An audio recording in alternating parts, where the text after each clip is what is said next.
Hello and welcome to Passports International and the first Passport Special of 1988.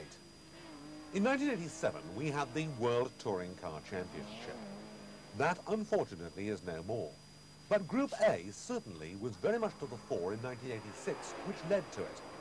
This year we get Etcc again, but we look at the last year of the Etcc 1986 and one particular team. A team too that sadly is no longer with us.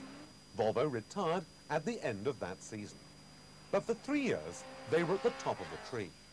Rudi Eggenberger had run the team in 1985, and at the end of that year Volvo had taken home to Sweden the European Championship, in the hands of the Italian Gianfranco Brancatelli and Thomas Lindström. For 1986, there was a big surprise. Eggenberger was unable to come to agreement with Volvo over a contract. In came the Belgian RAS team, with Britain's John Wickham drafted in at an early stage of the season to manage. The drivers changed too, and as Olofsson stayed with them, Thomas Lindström joined, and Ulf Granberg was there. But unfortunately, Brancatelli had gone, snapped up by Tom Walkinshaw, and in his place was Johnny Cecotto. Let's look at the drivers before then we look at the Volvo film on them. First, Thomas Lindström, the man responsible for the development of the Volvo in racing. He and his father had done all the early work and run the early cars in 1983. So that it was shared too by Ulf Granberg, his fellow Swede, a hard charger and a man who thoroughly enjoyed his opportunity to dice wheel to wheel with the likes of Tom Walkinshaw, Jeff Allen, and of course other British drivers in the Rover team. Anders Olofsson had come from Formula 3, and as primarily a single-seater driver, he liked to set a car up an entirely different way perhaps to Lindström and Granberg, who were saloon car stars. This therefore suited him to pairing with Johnny Cecotto. And when trouble intervened between Cecotto and Lindström over how the car should be set up, that's the way the pairing went for the latter half of the season. It was certainly an exciting season, and Spa almost proved that a turbo car could win the race. A spectacular sight at any time, the 24-hour race is the blue ribbon as far as motor racing is concerned of saloon car racing in Europe. The night scenes and the crowds are very reminiscent of Le Mans, and the circuit in the Ardennes is absolutely packed for this event. Aside from the huge crowds that come to enjoy the nighttime scenes and the pit work, television-wise, it went all over the world, as it will in 1988. And Volvo, as we said, all but won the race. It was a tremendous display by the Volvo team. Silverstone, frankly, was a disappointment. Perhaps the only big thing here was that we had a chance to see it in-car camera, to prove that Britain can do what the Australians and the Continentals can do, and we don't have to be in Formula 1 to do it either. Here the Volvos went well, but a new challenge was on the scene, in the shape of the Ford, not with the Cosworth engine, but with the Mercer engine, as had been developed by Britain's Andy Rouse. It was a tremendous ending to a very competitive season indeed. Volvo's last season in the European Touring Car Championship. And everyone wonders one day, will they come back? Because racing like this was really exciting, with the angular Volvos fighting it out with the Fords and the Rovers over the circuit of Europe. For 1988, however, we may be without Volvo, but some of the drivers who were there at that time, the names that we shall be seeing now, Johnny Cecotto, Anders Olofsson, Thomas Lindström and Ulf Granberg, could very well be taking part in the 88 season. And when you're watching this film, we shall be preparing the first of the 88 European Touring Car Championship races for Screen Sport viewers and for viewers across the world. This then was Volvo's look at how 1986 went, however, from the driver's point of view. And we see some unique shots at what Swedish racing drivers do when they're not driving Volvos.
I've always wanted to win. Coming in first, that's what really counts. A third place is the same as losing to me. Driving a train gives you plenty of time to think a whole lot of things over. Look back over the situation and think about what happened. I often do that, wonder why this and that happened. You sort of analyze the race several times, what went wrong. When I get home, I might phone Belgium, talk to the team and ask them to check a particular thing. I mean, after a race, you can't always remember to tell them about that strange noise or something else about the car. It's really important. I mean, they can't know, even if they do their best. I mean, they're in the pits all the time.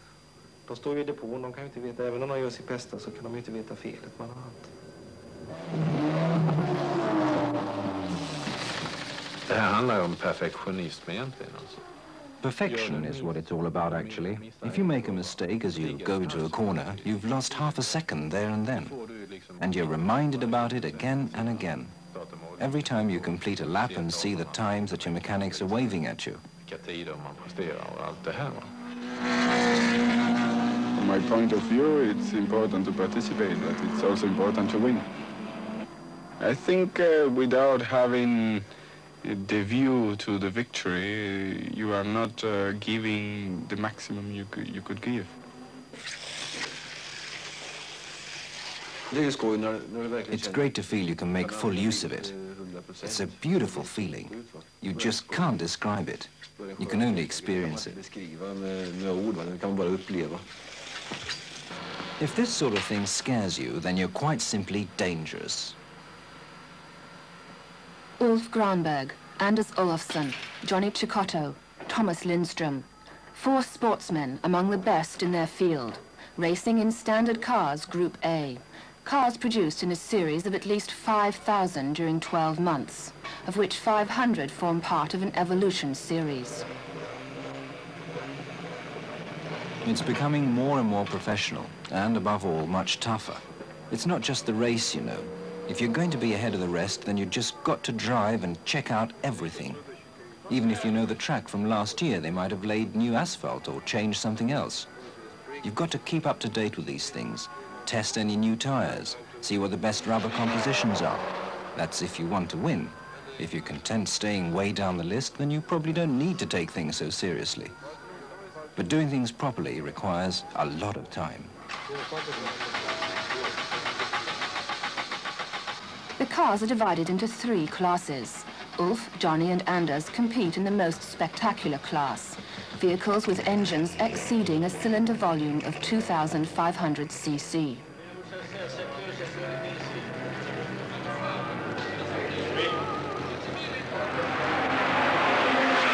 Man vet gränsen då, till exempel då, i svängen. You know your limits at the corners, but then if you're out for just that little more, then you'll have a disaster on your hands. You just can't play your way around the corners. When the car's going flat out, that's when you've no damn margin at all. So if you make a mistake, you've had it. Practically there and then. There's nothing like taking it to the limit. Then you're left with absolutely no margin for error. It's better to have the car slightly understeered. Then you can throttle ever so slightly, use the engine, then sit back and feel the response. Almost 1,000. I enjoy it very much. It's also a very professional job, which I like doing 100%. Not only driving, but also working with the mechanics, doing all I can to improve the car.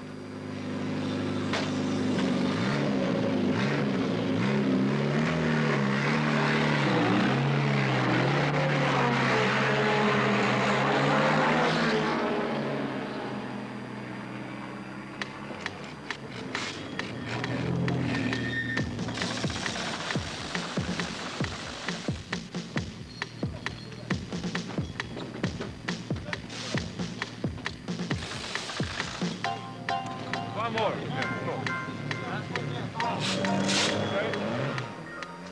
20 seconds.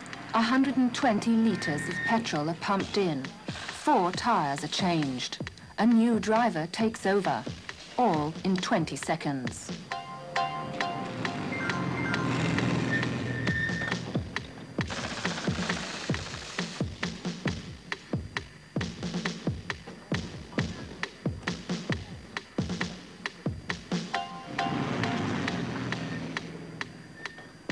Perfectionism. That's what this is all about. 20 seconds. They can't afford more.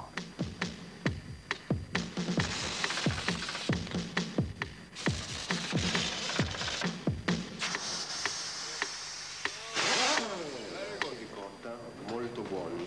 Oppure gnocchi di patata con pomodoro, formaggio, saltati in padella. Queste specialità della casa. Mi? Tre. No. Da bere? Vino, acqua, coca? Acqua minerale, ok. Bene, grazie. Precis, han flyttar varje skruv.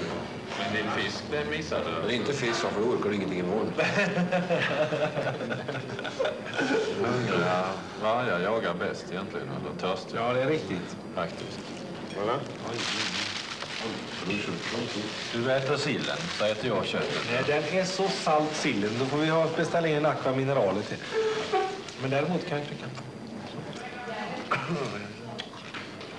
I wanted to get into motorsports and cars and such like. I wasn't interested in most of the other sports. I felt like that sort of thing didn't suit me, but that driving did. I know there have been lots of others who also felt the same way but haven't managed. Racing standard cars is heavier than, for example, formula racing. This is how things are generally planned. You make one long pit stop, change wheels and the driver, refuel, then there's a shorter stop at the end, a quick one for refueling, 20 or 30 litres. Of course, that can all be changed if you get a puncture or something like that. You have to change tactics right away and start counting right there in the pits. That's often where races are won or lost.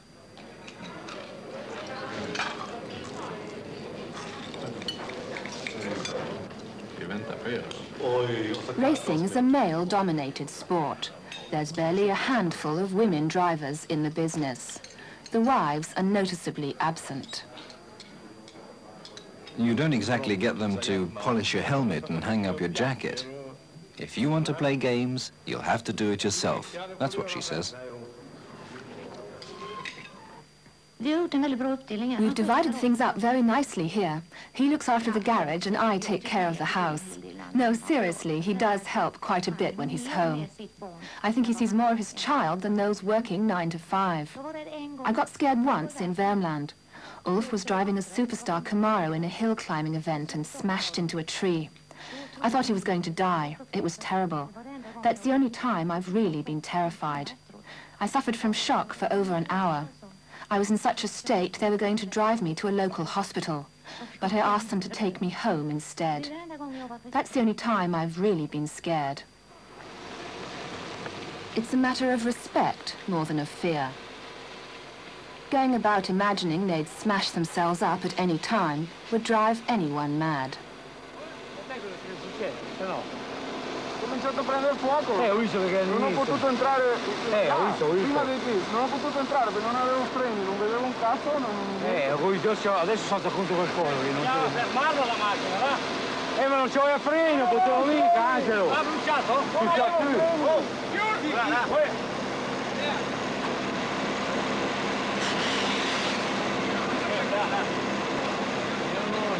C'è solo fumo.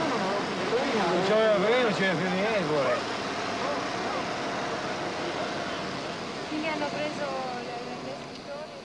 The car had burst into flames within seconds.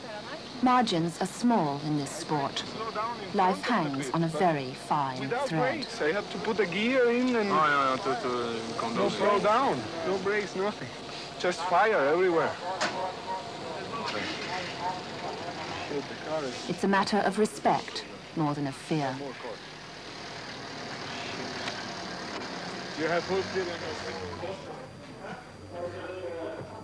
The worst time, as far as nerves are concerned, are the final 20 minutes before you line up at the start grid. That's if you're actually going to start. And I've started in every race this season. It's nerve-wracking, just sitting there getting hot in the car. Lots of things run through your mind as you sit there in the heat, waiting.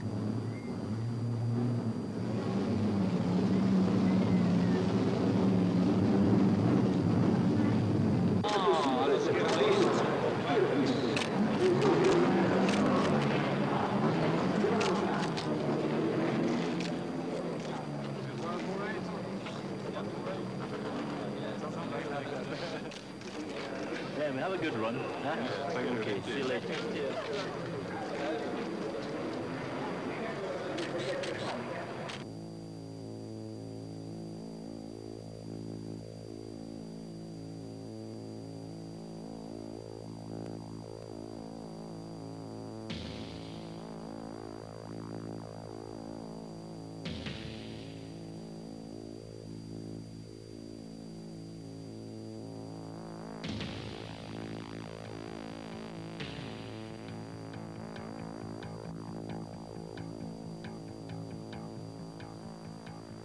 "47 meters are covered every second.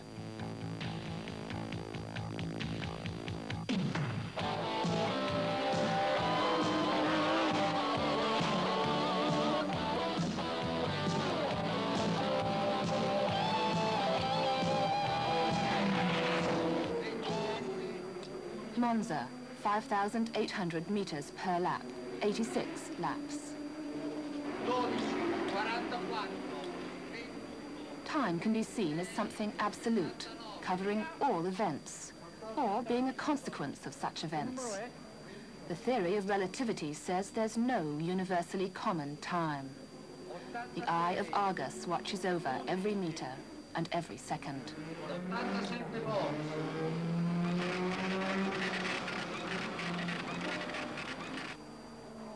The mechanics have worked non-stop for 3 weeks, day and night. Ahead lie thousands of kilometers, 13 events totaling 70 hours of racing. Speed is vital, durability just as much. Johnny's leading, Ulf's in second place. Johnny comes in to be replaced by Thomas.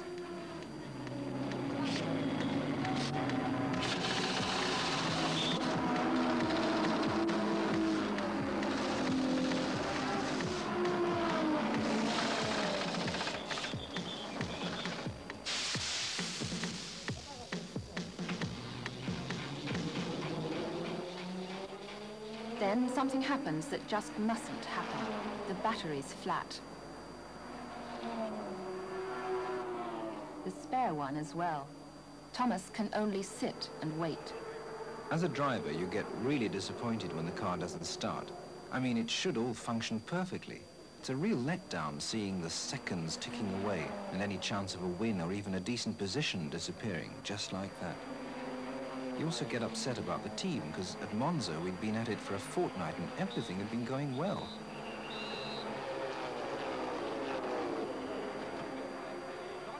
Ulf and Anders never got to the finishing line. Johnny and Thomas lost 6 laps and the chance of any points at all in the race. You don't have to beat anyone to win, but the disappointment feels like a cold shower. A race that started disastrously for Tom Walkinshaw and Wyn Percy suddenly turned into a victory for the two Britons. The step between joy and sorrow is small indeed, at least in motor racing.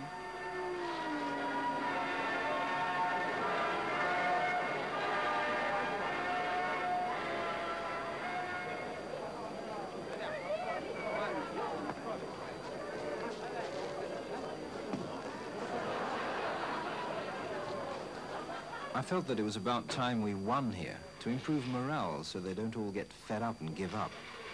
It's a matter of being strong when things go against you, as they do sometimes. You've got to stand it and be obstinate and your luck will turn. It's just a matter of time. One loses count of how many times the car's been stripped down, reassembled and parts screwed on here and there. The team behind the drivers has proved its efficiency. The drivers have shown their class. And Georgette looks after all of them.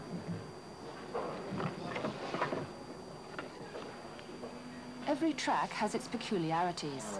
Continual adjustments have to be made to adapt the cars to the different tracks. Is it over or understeered? Should we change the suspension and shock absorbers?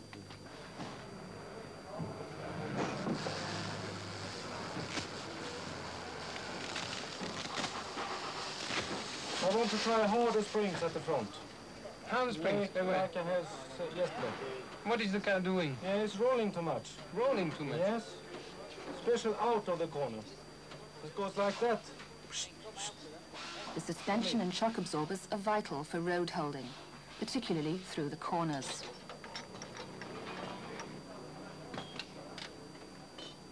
The car could have 4 different suspension units fitted, just as there may be 4 tires with different rubber compositions.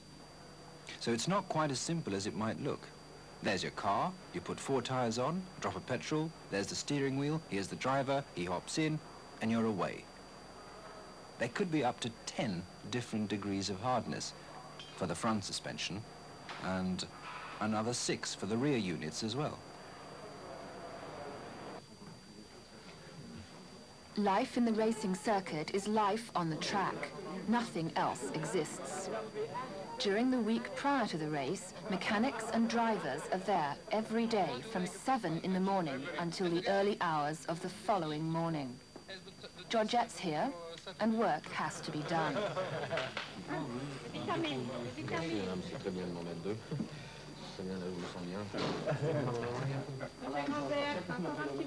No, it's enough.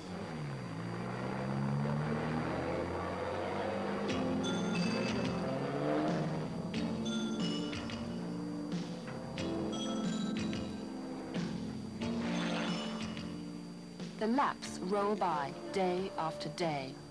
Tires are changed, suspension units are adjusted, a new actuator is fitted. Will it go faster now? Time is fact, but you can't describe the feel of the car in words. Björn! Björn! Tydligen ska vi fortsätta med vår maskin nu, va? Will you manage to prepare a box giving 1 and 4, 1 and 45?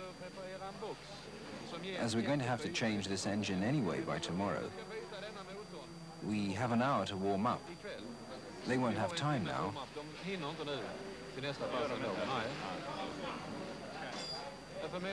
That's why I wonder if you manage to get a box ready giving 1, 4, 145 without water.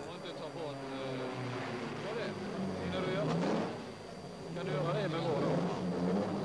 Vi får nästan ha teamchefens okej på det, va?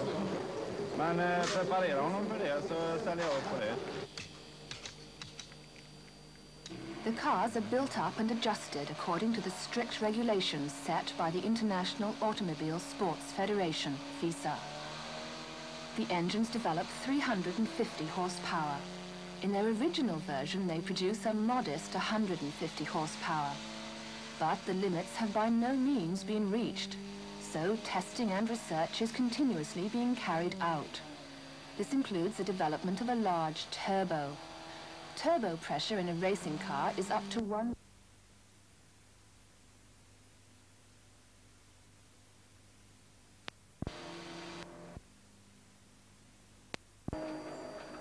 The engines are assembled and fitted by hand. They don't have the same level of tolerance as standard engines. It takes 50 minutes to change an engine, 20 minutes for a rear axle. An actuator can be changed in under half an hour.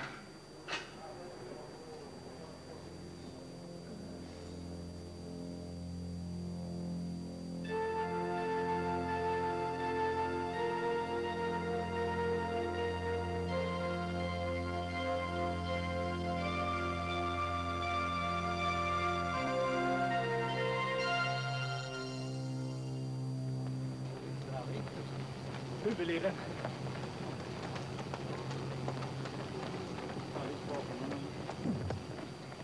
During the season, I just managed to do a little jogging. You do so much test driving that you manage to keep fit that way. You don't use the same muscles anyway.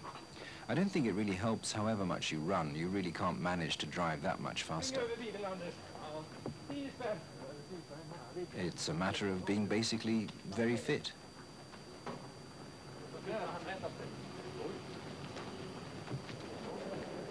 I think you've got to be born with the talent. You can learn to drive up to a certain extent, but you can't manage those final tenths of a second really fast without it being inborn, and that's for sure.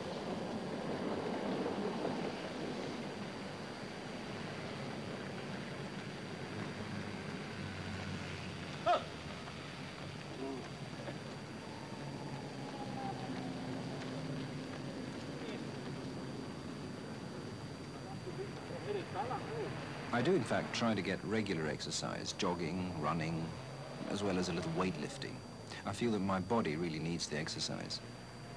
Once you've reached 30 or 35, you have to work to keep in shape. You don't rush around chasing girls any longer. Fitness becomes something you achieve artificially, so to say.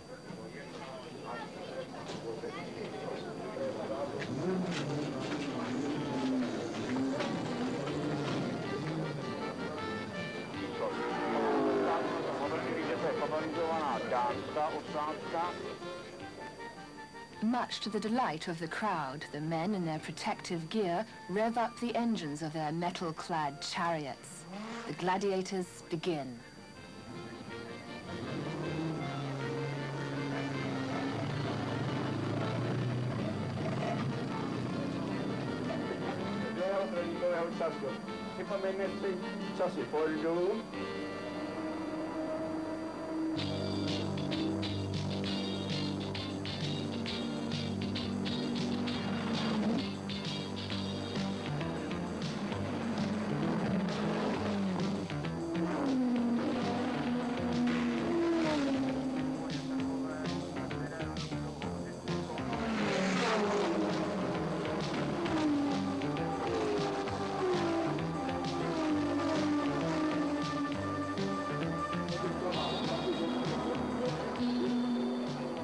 Is it the power, the speed, excitement, or the fact that an accident can happen at any moment that causes people to flock to the arenas in their masses? Is it the outer glamour, or the smell of high-octane fuel that tickles the senses? It might be the massive power lurking behind the painful roar of the engines. Or perhaps it's the thrill of the gladiators' games, the dangerous antics of the trapeze artist, and the promise of a fight with lives at stake.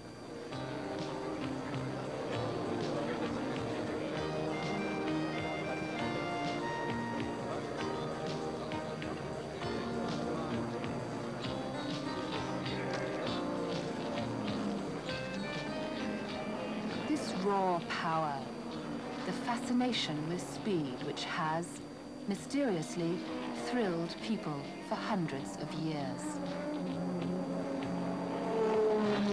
It's important to find the right line into the corner in order to come out of it properly. Anders is leading ahead of Thomas, lap after lap, the materials taking a lot of beating.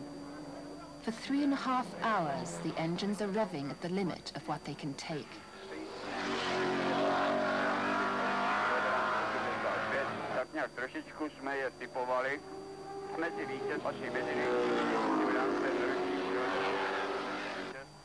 We're on the last lap but one.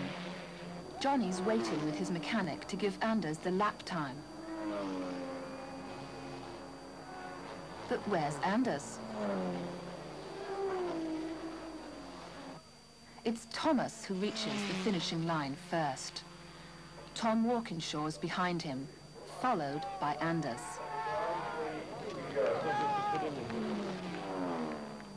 That's racing in a nutshell.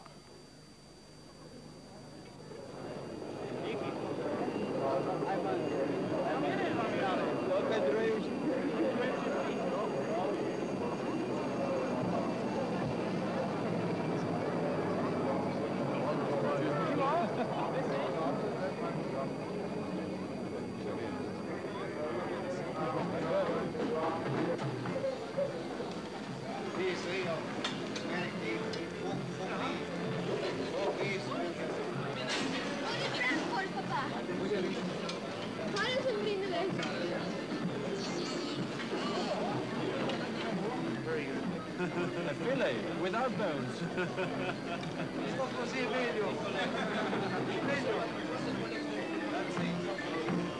There's not much of that glamour left after 2 weeks of non-stop work and the release of tension that comes after a race.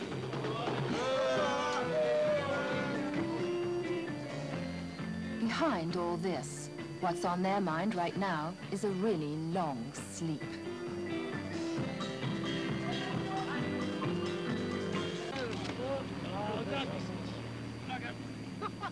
Next day, it's the press's turn to take a spin and experience what it's like to rush forward at 260 kilometers an hour. It's part of the glamour, probably more glamorous for the journalists than for the drivers, but it's all part of the job.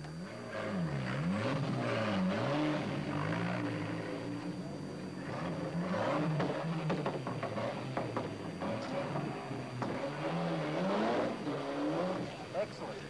Yeah, good idea. Very good. Tieni scaldo, eh? Vi ha promesso 2 minuti giusto, eh? Aspetta solo quel momento lì.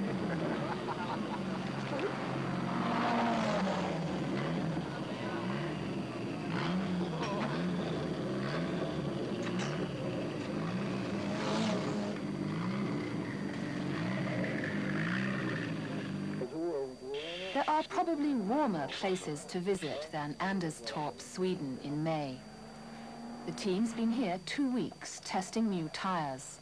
They measure temperature, try different compositions of rubber, measure pressures and make adjustments.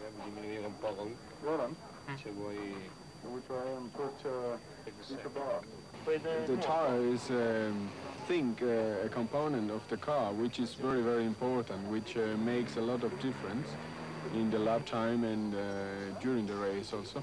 Because you can have a very quick tire, but it lasts maybe only for 2 laps, like a qualifier, or you have a little bit slower tire, but then it stays there for the rest of the race for 1 or 2 hours race. I mean, it's difficult to choose the right kind of tire for each circuit, because you have to find the fastest tire which lasts for the 1.5 or 2 hours which we need before the pit stop. The rules say that all cars should have the opportunity to practice for 3 hours, divided into 2 runs. The fastest car then takes pole position at the start, right up at the front, and something of a victory in itself. The race on the following day underlines how important strength and reliability are, apart from speed.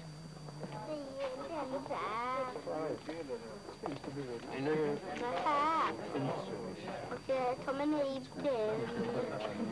där som jag visade dig där? Okay, ready? It's all very well jumping into the car and zooming off to break the lap record. However, it's vital the car is precisely adjusted in relation to conditions on the different tracks. This applies to the engine, suspension, brakes, as well as road holding. During practice, so-called qualifying tires are used. Here again, they have to be well adapted to the track, the asphalt, and the temperature. These tires have a considerably softer rubber composition than the race tires. They very quickly achieve maximum grip, but wear out just as rapidly, with the car skating about as on an ice rink after a couple of laps. Achieving fast times requires a certain amount of luck with traffic. A single obstacle can ruin everything. But it's a long race. You drive either 3.5 hours or at least 500 kilometers.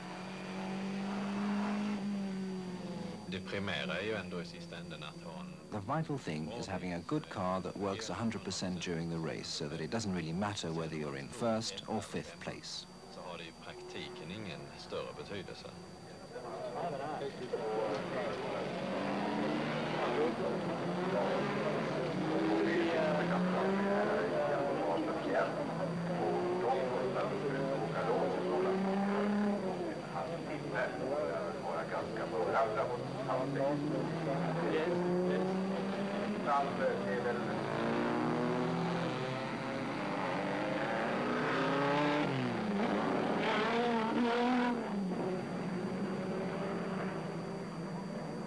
The cars follow a so-called pace car for the first lap to warm up the tires so they produce maximum grip.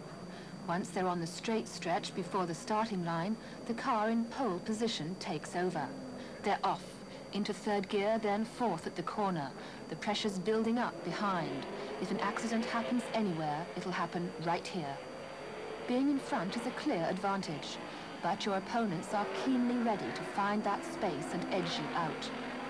Into third out of the corner, fourth, then fifth, and on to the next corner.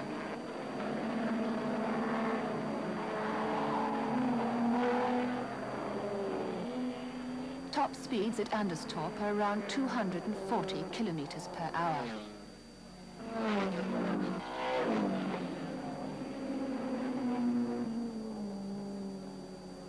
The cars have to make at least one pit stop during the race.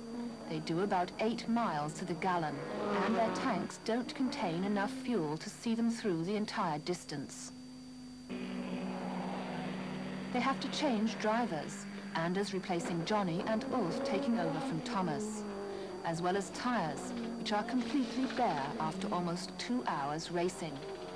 The quicker, the better. One driver out, another in. A quick exchange of words. Everything works smoothly, as it has to if you want to stay with the world's top elite. And they're off again. They must have consumed more fuel. We were having some really tough duels at the start, and those duels don't occur during training when we work out petrol consumption. I suppose we'll have to make another quick stop at the end. I almost ran out of petrol. Having problems during the change? Yeah, they didn't know I was coming in. They thought I was going to come in 5 laps later.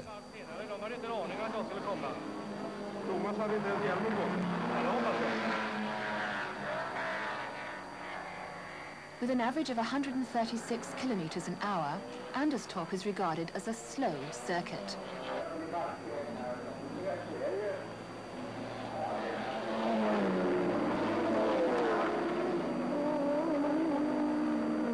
After 3.5 hours, there's just 2.5 tenths of a second separating Thomas in the lead from Armin Hane. Anders is 35 seconds after them.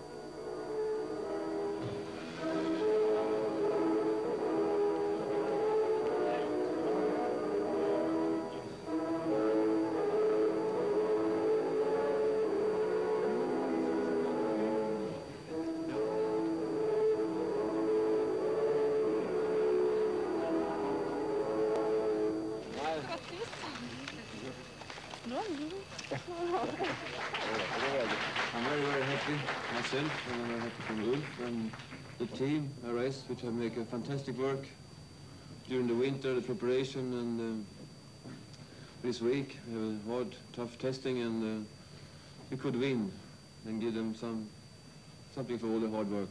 I'm very happy for the team. It's funny how everybody seems to have a problem when they are in first, second, and third place. Especially when you're third, you have a big problem. Because I'm from Sweden, I was thinking about there's a difference. If you're winning, you're up in the stars. If I don't win, I can hang myself outside.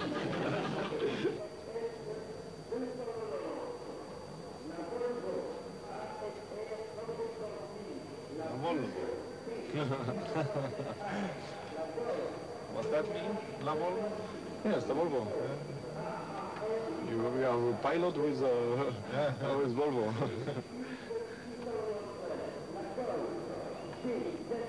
Sometimes I wonder why I didn't take up golf instead.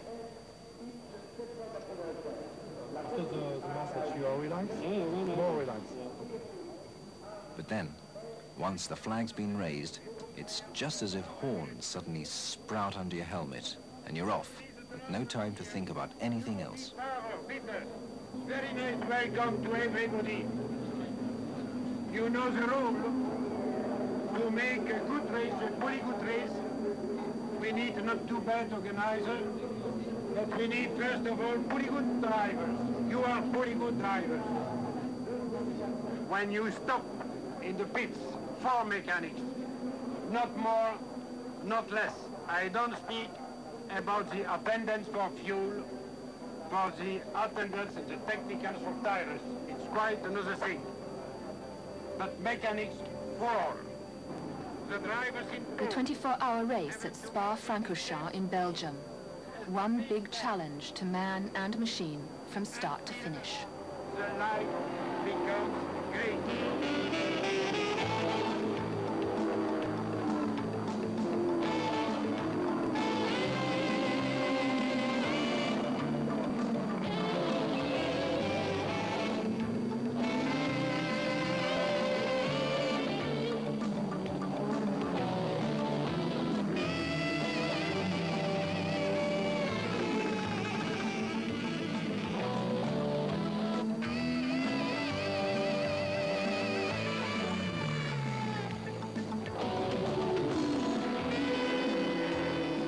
They go flat out right from the start, with speeds averaging about 150 kilometers per hour and reaching 270 in parts.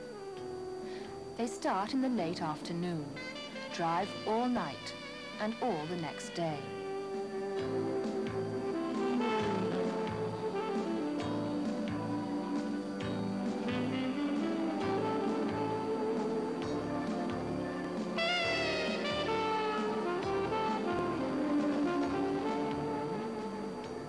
All they're planning to change are 2 sets of brake pads per car.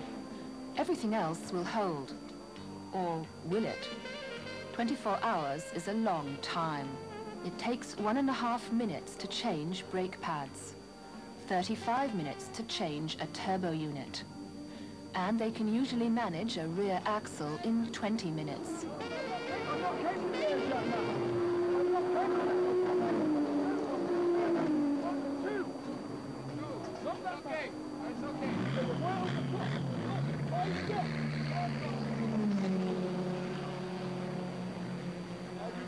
The air-jack man any time at all. Never the air-jack man at all. You're at 5.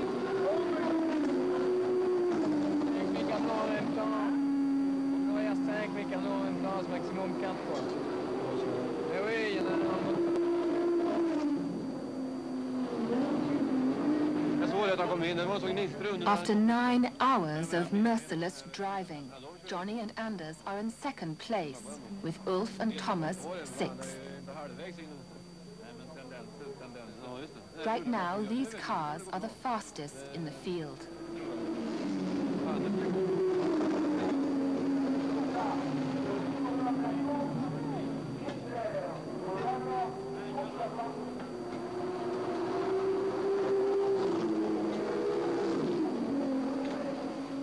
And there was evening. And there was morning, the 2nd day.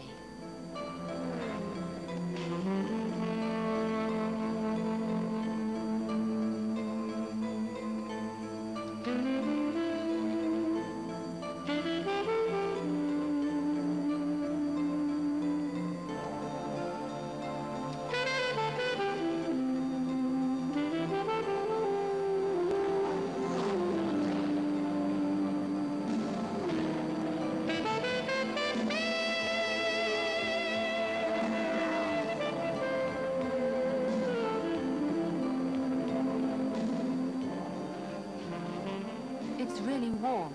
The temperature in the cars is a stifling 60 degrees centigrade, but it feels even warmer. We sweat a great deal. One loses something like 2, 3 or 4 kilos depending on what the weather's like, so we have to drink a lot during this time.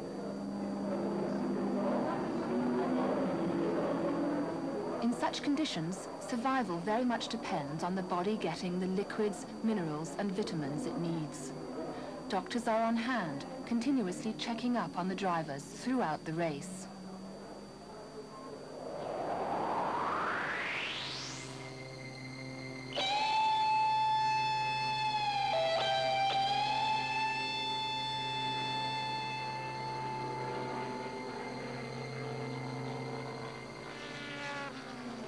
People get tired.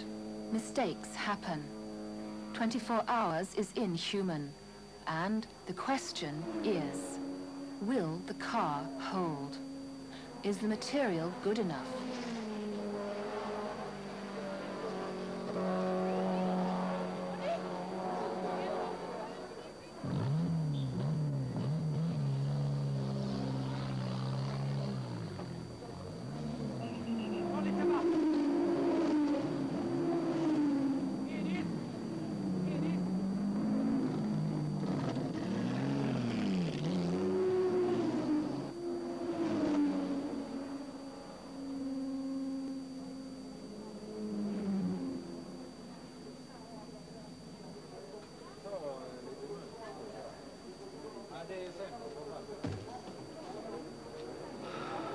Jag kan inte fatta att han inte var så att komma igenom. Ja, jag fick ju hämta han varje gång och jag har fått hämta han ligger han där inne.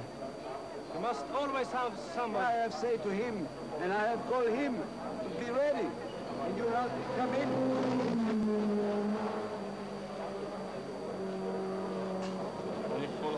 was so hot. I can't believe it. If you stop now for the podium, and still.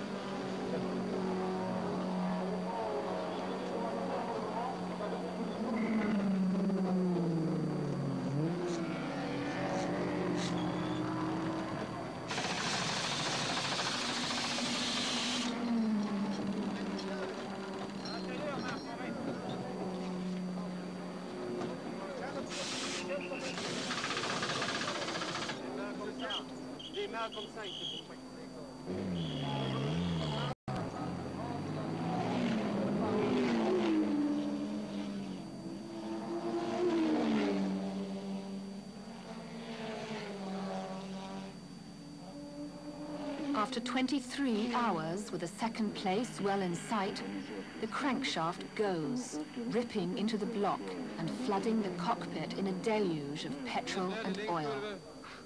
Und Feuer, alle Ölpumpen Motor auspuffrohr, Feuer über alles från de Auto. Dann war Feuer vorbei, försökte in i busstopp zu gehen, aber der Motor läuft nicht mehr. Und dann alle Öl kommt in Hinterreifen. Ein Loch gedreht und wieder Feuer, försökte anlassen, wieder Feuer.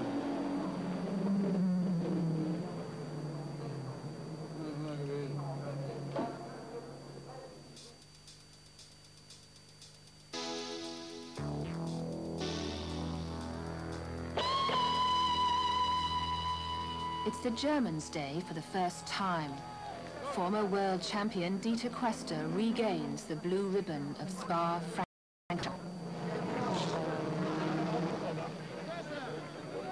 Det känns alltid väldigt, ja. It's always a big letdown to have to break off a race because of some material failure. But okay, that's the way it can go in racing. You can't expect things to hold 100%. I mean, we're pushing them up to the very limit of what they can take. Vi är så pass nära gränserna på vad saker och ting tål.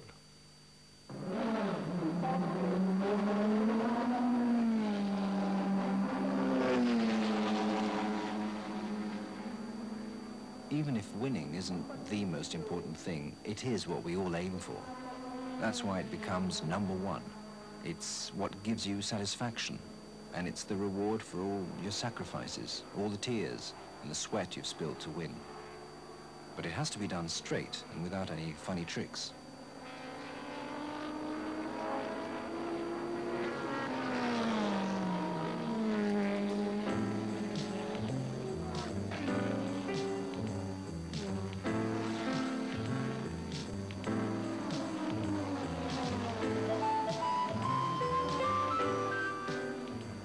Winning, that's what it's all about. Second and third place are the same as losing.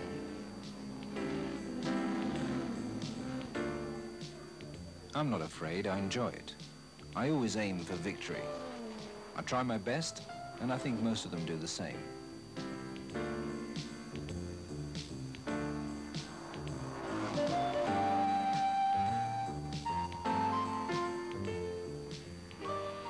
Winning, that's what counts. The winners are remembered, their autographs are prized. They get the headlines, the lucrative contracts. That's what it's all about.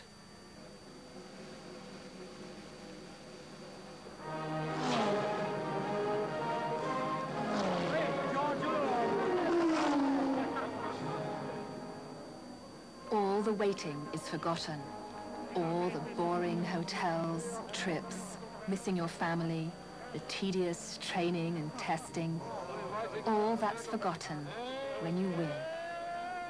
Winning, that's what it's all about.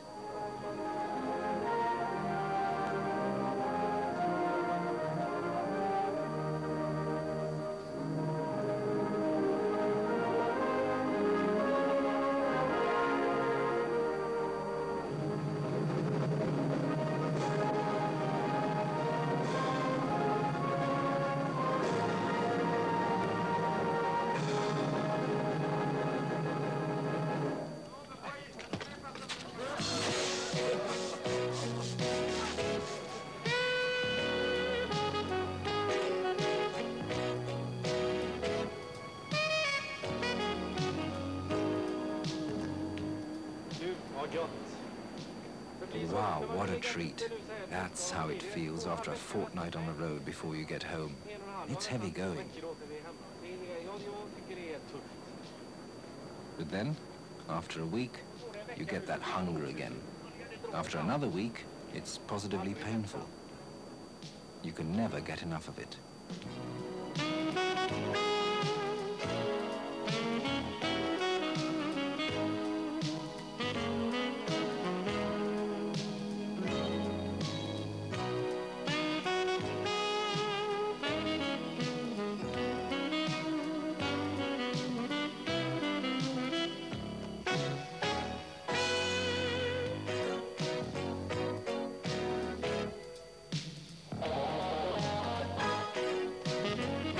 So that's it for the first Passport Special of 1988. And we'll be setting off tomorrow night with the first of the new run of Passports on the new motor racing season.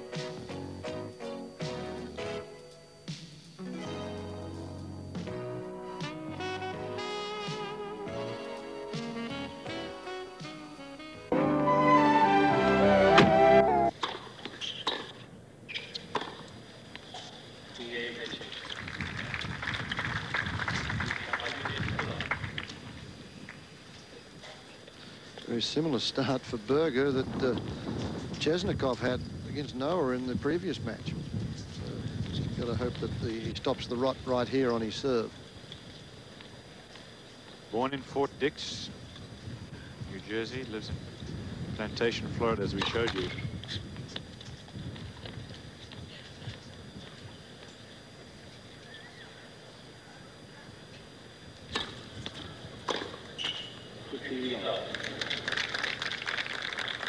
In 1985 at the US Open, got to the final 16, and Yannick Noah finally beat him.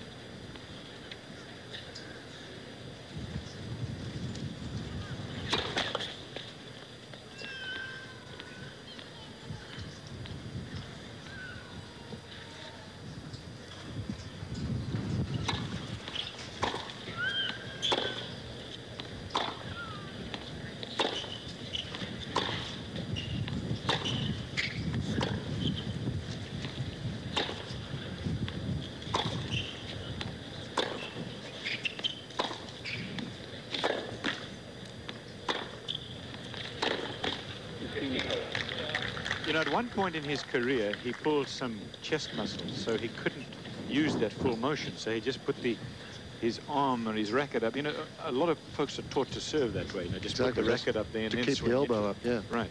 So he did that just to protect the injury, and then it worked for him. So when his injury had healed, he said, "What the heck? I'm just going to stay with it." Now take a look at this. He'll place the arm up there. Look at that. See how high that elbow is, though? That's good.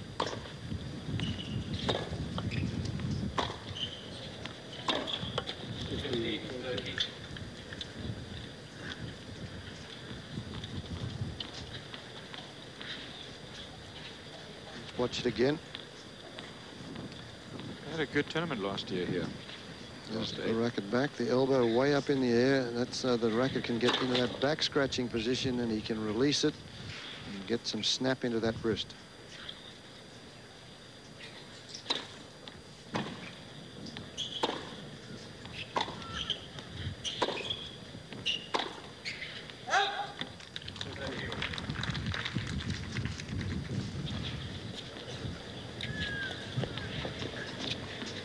All.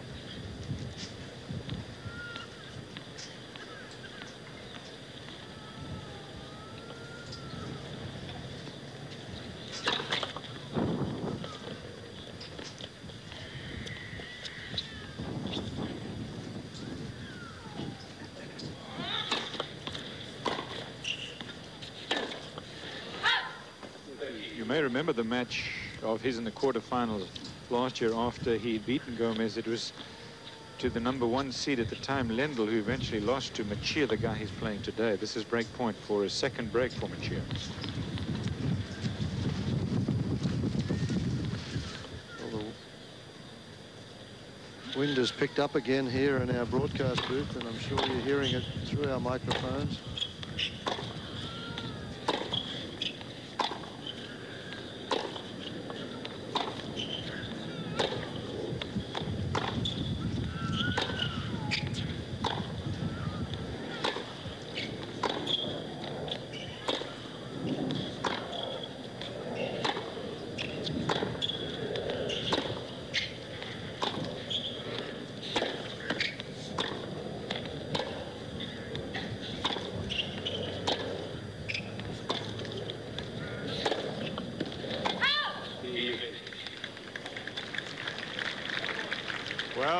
Jaroslav Machir, the holder,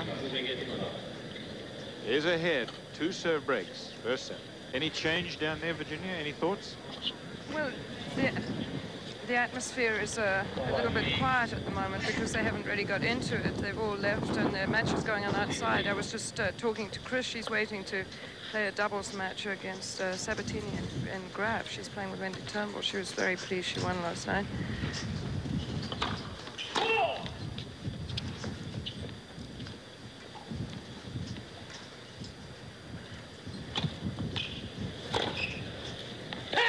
But Jay Berger also changed his racket when he came over, so he was having very much the same problem as in the previous match. And I guess that this court just plays a little bit differently from the outside courts. They practice there and then they wonder whether they're not feeling the ball right.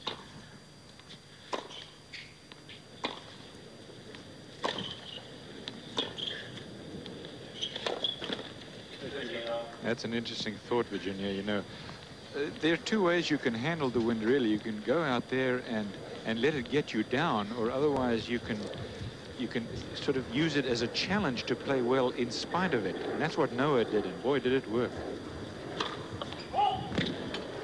But when you lose confidence in the wind, it can go downhill very quickly.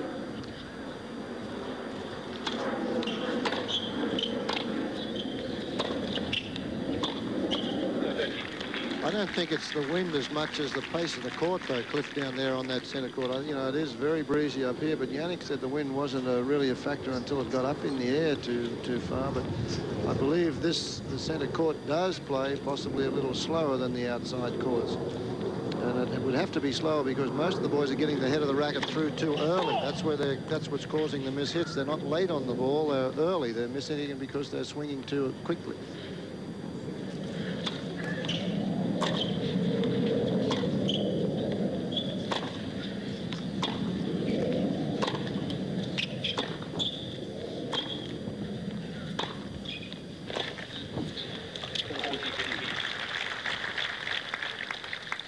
And you know, it's also so much windier on the outside courts. You see, as you're just looking at Berger, arrows are too high for the stage of the match, but the outside courts are not protected by the big stadium, so they've probably, as I said, practiced in very windy conditions. 8 errors in 3 games. He knows it. Too many.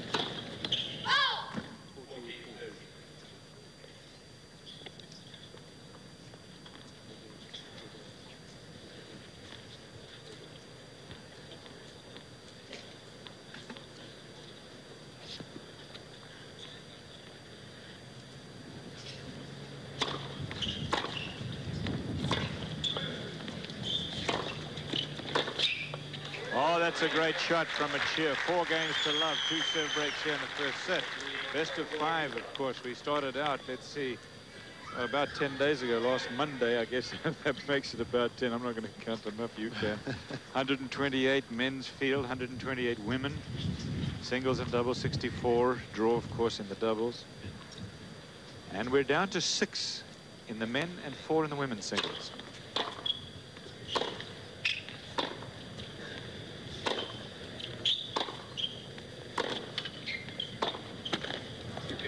Weather-wise, we had one bad day. That was on Saturday when we started our telecast from Key Biscayne. Those are his winnings, lifetime and in 1988.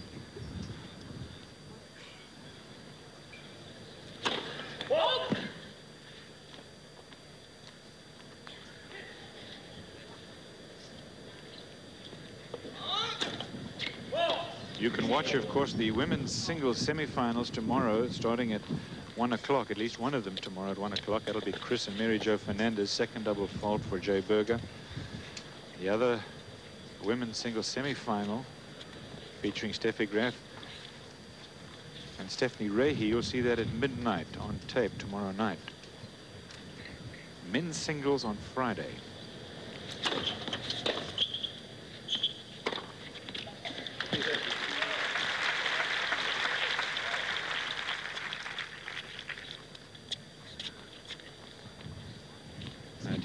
As you see, 18,000. By the way, you can see the men's and women's final on the weekend on the ABC network.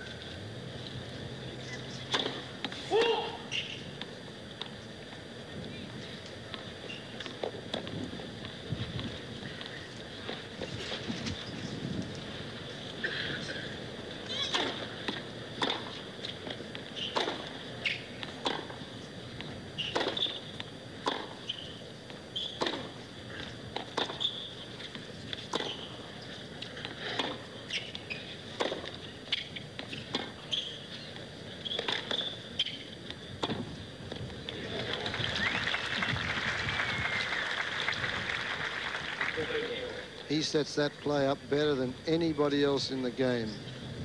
Mercier, he rolls that little slow backhand to get his opponent out of court.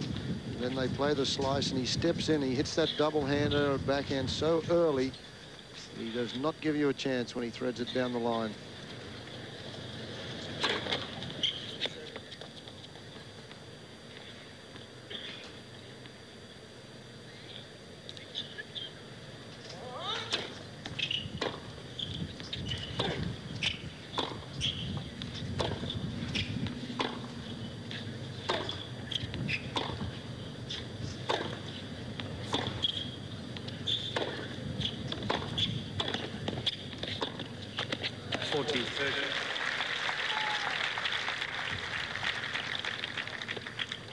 Coming weeks on ESPN, you'll see the USTA Clay Court Championships. You'll see the Women's International Tennis Association Championships from Amelia Island. And in late May and early June, join us for the French Championships live from Paris. We'll have 55 hours of coverage. Look forward to that one. That's always exciting.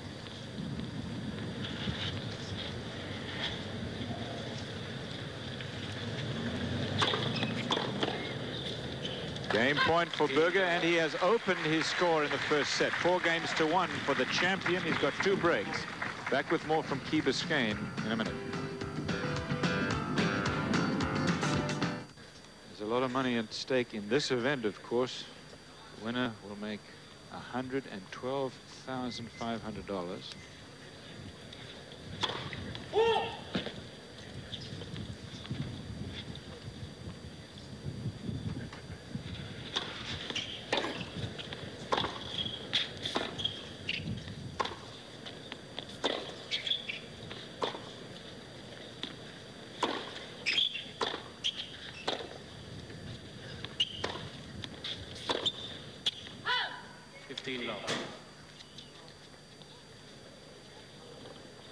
Total purse is 2.1 now. They have already made at this point, let's see, 14,000 apiece. That's for the quarterfinals. If they get to the semifinals, which most of the players already have, of course, made 28,000 and change, and then 56, as you see, to get to the final.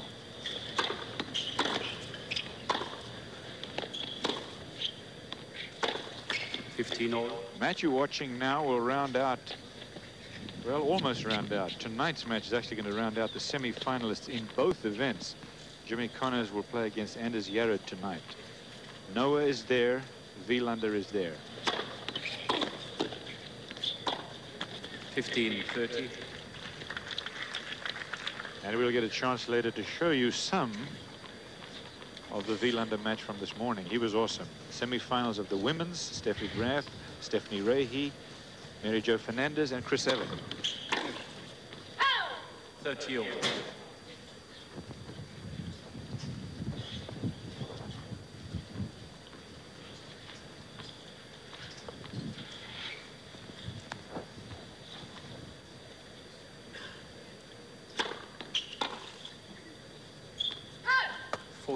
.30.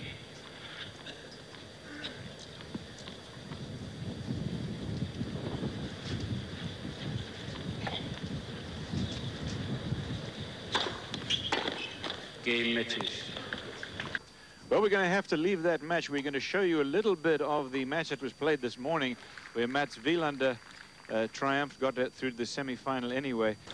He's leading, as you see, 6-1, 6-2, and believe it or not, 5-love. So he dominated the match entirely against the man who, well, for the moment anyway, is not going to play Davis Cup for the USA against Peru. It is not match point, by the way, it's match game. You'll see the whole game.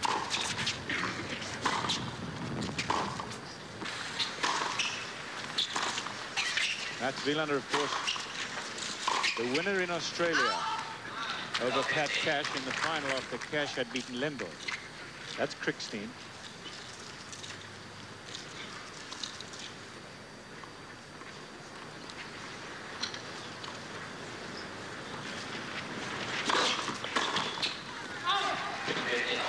Mats Wielander, always the forgotten man at championships until you get to the semi-finals and you pick up the paper and there he is, he's playing. You're so right. I suppose it's an advantage in lots of ways because you can just get on and concentrate without all the hoopla. But he also must think, hey, you know, what about me? I mean, he's such a hard-working fella. He practices for hours, very diligent, and so good. I mean, a real winner, this one.